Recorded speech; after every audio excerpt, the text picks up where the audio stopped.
We were picked up at night amidst a lot of fear.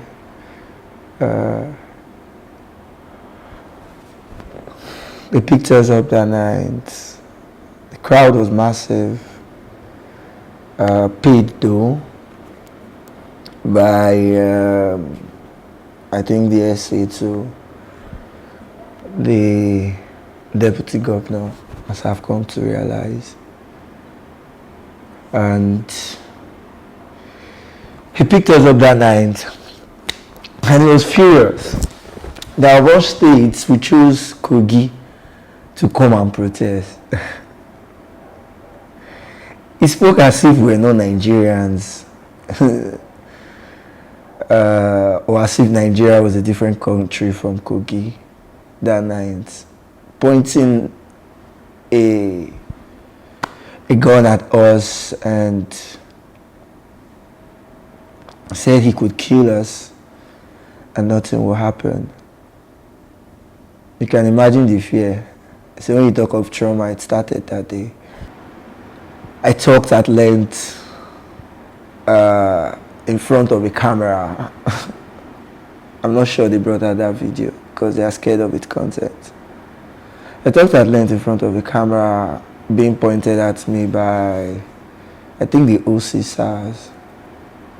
I was after trying to question Larry on the motive behind our actions. So after a long drill, he brought out some papers and said we should write our statement. We decided that it was not the right course to take, because whatever we had written that night could have been altered and changed, as most people would have seen in the course of our stay in Kogi State, that the government tried so hard to change the narrative. So it wouldn't have mattered if we had written our statement that night or not. I understood that they really were ready to go any length to make sure that Nigerians' voice are not heard. After the charade and the video that they wanted to do, wow, I actually felt I was going to die that day. It took us from one location to another, beating us blue black in the eyes of the public, stripping me naked and telling us to cover up the graffiti. And while we were doing that, they were flogging us seriously with kubuku. I felt it was over for me. What happened was that on getting to the gate of the A division, I had a sign of relief, like, okay, these guys actually brought us to the police station.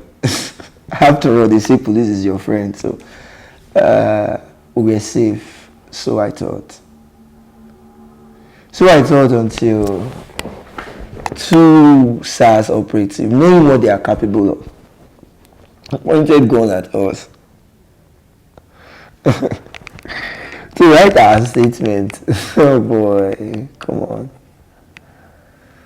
It was a part of the story that I would rather not say, because seeing it rekindles the picture and makes me relive it. It's an experience that no Nigerians should have.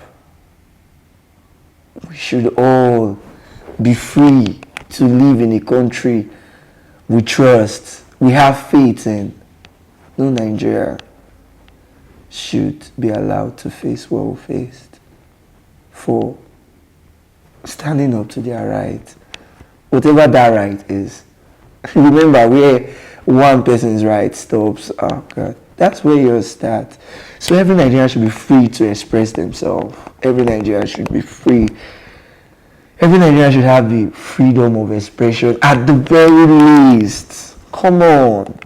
If taking off freedom of assemblage for some persons like the El Zazaki them, and the quest now is to take our freedom for expression. Come on. You know it's not possible. It's not just possible. Giving up is out of the question. Coming out of Kada prison yesterday, I knew I was going to have an action this morning, and that was why I must have delayed you a bit. Giving up is totally out of it. Maybe I would have given up if I had not gone to Kada prison. If I had not seen the depth or the amount of weaponry at the disposal of the system, maybe, just maybe, I would have given up the struggle. I run away like most of my friends do. But you see this man here, giving up is totally out of it. As a matter of fact, for me, the fight just began. The fight just began.